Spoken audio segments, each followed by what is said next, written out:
up, boys and girls? Jared Welch, RacingDudes.com. I'm here for some rankings. It's that time of the year. You know, we're only, a few months out from the Breeders Cup, November 4th and 5th at Keeneland.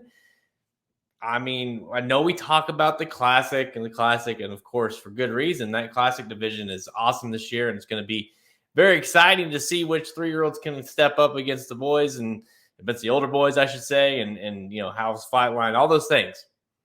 How about the distaff? That's right. I'm here to talk about the fillies, the mares. Let's see them match up. You know, we have a few 3-year-olds, obviously Nest being the one of the front runners. Of course, you've got some older horses in there as well, kind of trying to make their name for it. Considering we still are a few months out, I'm going to do my top 5 with one bubble horse. So 6 horses right now. I'm going to rank them. It's August 11th when I'm recording this. So we are what? Less than 3 months, let's call it. I think that's good to call it the top 5.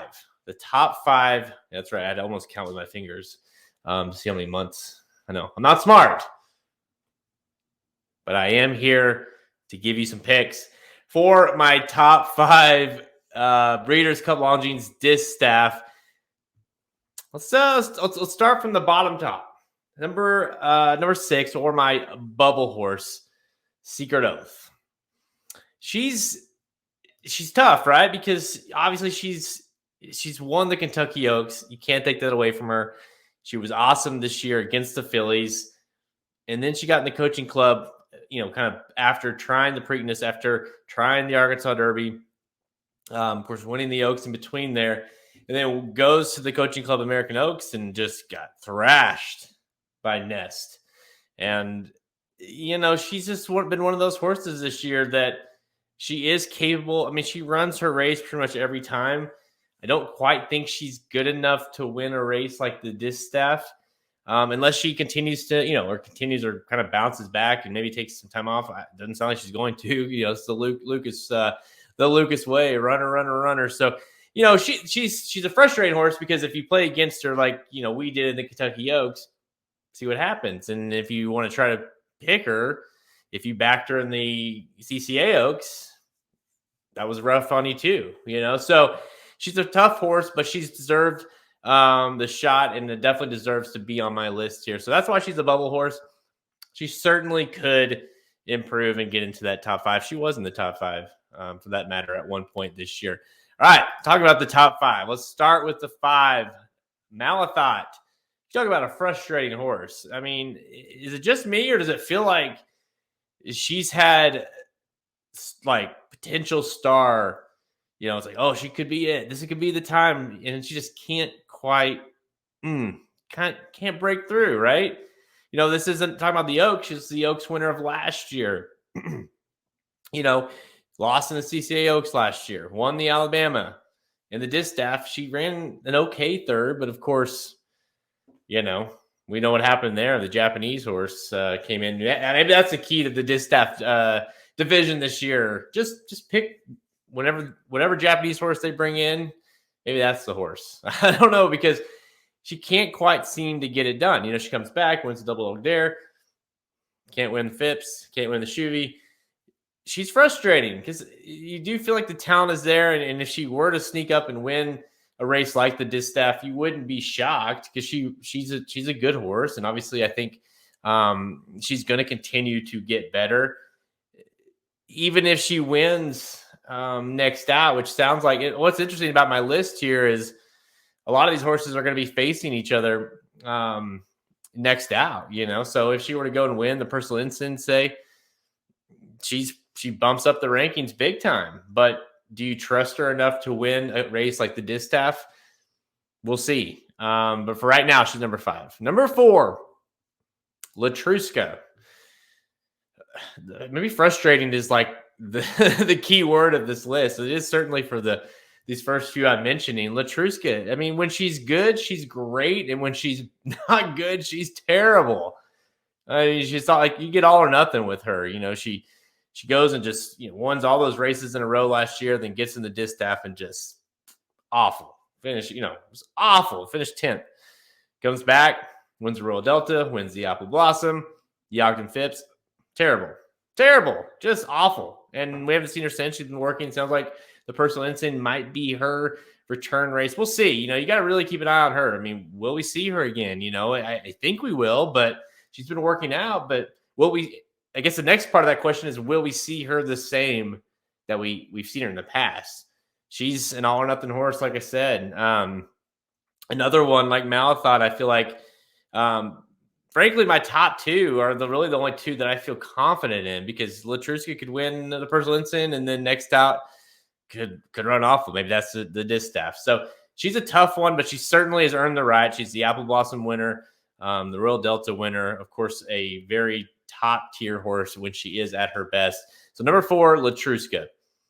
All right. How about this one? Number 3, Blue Stripe, a horse I didn't think would even be in my top 5, maybe not so long ago, even early this year, maybe not in top 10. But gosh, she just keeps getting better, doesn't she? I mean, she comes back, runs at Del Mar last year in the distaff, didn't run well. That was, of course, her debut in the United States. Comes back this year in April, wins Santa Margarita, gets second to Santa Maria. Then last time out, we just saw her last weekend win the Clement El Hirsch. And again, that wasn't like a super deep field, but she did it really nicely and just kind of really cruised home. And it definitely, if the Breeders' Cup this year was at Del Mar, then you think you'd get real serious about her. But being that it's at Keeneland, maybe gives you some pause. But she's certainly out of the horses I've mentioned so far, she's got the right trajectory going into the fall season, and of course going into the Breeders' Cup. So Blue Stripe seems like the ceiling is pretty high with her, and so she's earned the spot here at number 3. All right, number 2. My number 2 and number 1 are very close. Got a 3-year-old versus an older.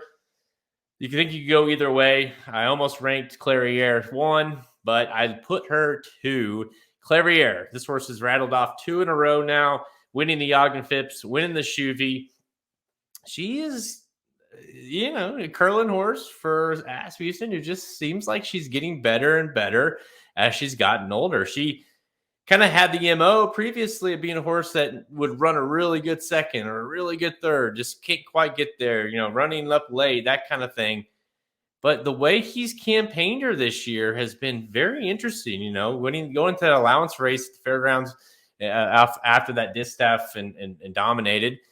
Apple Blossom, she just, wasn't quite good enough to get to Letruska, who I mentioned, and then the Ogden Phipps and the Chuvie, she won and kind of did it a little bit differently in the Chuvie. I like the fact, she had to be a lot closer, but I don't know how you can discount her. She seems like she's kind of peaking right now. Another horse that's on the right trajectory as we get into this late season towards the Breeders' Cup. And, I've mentioned Letruska, and I've mentioned Malathaat, and I've mentioned now Clairiere. All 3 seem to be pointing towards that personal ensign later this meet at Saratoga. So, we're going to see these horses match up, and maybe that helps shake things out a little bit. If Clairiere can go and win another race like that against those 2, I don't know how you don't put her number 1, right? Speaking of number 1, Nest. What more can you say about her? She's a really, really good filly. She's a stablemate away, Mo Donegal, from winning the Belmont. She ran a really good Belmont, and she backed that up by just a crushing, dominating effort in the CCA Oaks against Secret Oath. Secret Oath and her might match up again in the Alabama as well. So we'll see another rematch with those 2. But, she comes back, wins the Grade 1 Ashland, goes in the Kentucky Oaks, maybe gets a bad trip. Obviously, Secret Oak was very good that day. She gets second in the Belmont, another kind of not really questionable trip, just had some traffic trouble. And if not for that, the race would have been a hell of a lot closer with McDonegal. And then, like I said, just, rolls in the CCA Oaks. Another curling. Curling's the name of the game right now with these fillies and mares. But, she seems like she's just getting better with each start. Nest is one, like, we've even thrown out the idea of, like, she obviously has faced the boys and she ran quite well against them. Of course, those are 3-year-olds. But, maybe a Nest is a kind of horse that, tries the boys next year or something, because she certainly likes to go long, in that 1.25 mile distance is a distance that wouldn't, she would excel at, you would think. But for this year, obviously being a 3-year-old filly, she's going to go towards the distaff. Considering this bunch, when you talk about, Blue Stripe seems to be getting better, but you talk about Letruska and Malathaat and Secret Oath. We know she can beat Secret Oath. Nest and Clairiere seem to be right there for me, and two that kind of run their race every time that you can count on, and both seem to be getting better with each start. I think these last couple races this summer, into the summer, into September, in October, we really shake things out.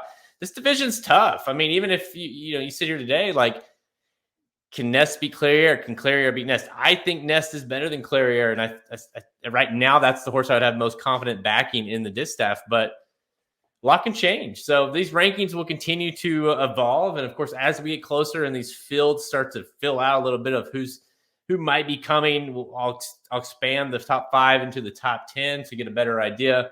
But for right now, that's my top 5. Let me know your thoughts below. Where am I wrong? What horse am I missing? Who could jump up and join this list, or who's going to fall out in their next start? I want to know in the comments below. Make sure you hit like if you like this content. Make sure you subscribe to our channel. We appreciate that. And as always, hit that notification button so you get alerted ding, every time we go live and have a new video available. Until next time, guys. See ya.